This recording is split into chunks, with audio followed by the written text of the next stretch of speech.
Inson uchun hayotdagi eng og'ir yuk nima? Hayotdagi eng og'ir yuk ayriliq yuki.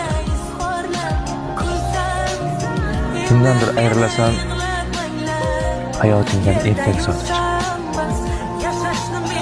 Va yana kimdandir ayrilasan, hayotingdan ayol sotib chiqib ketadi.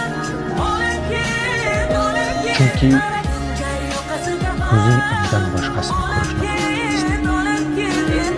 Qo'llaring uni qo'lidan boshqa qo'lni ko'rishni xohlamaysan. Hayotingdan kimdir chiqib ketadi va bu hayotdan ma'no qochadi. Hech bir ishga qo'ling bormaydi. Uying, bolalaringni boshqasi bilan bo'lishga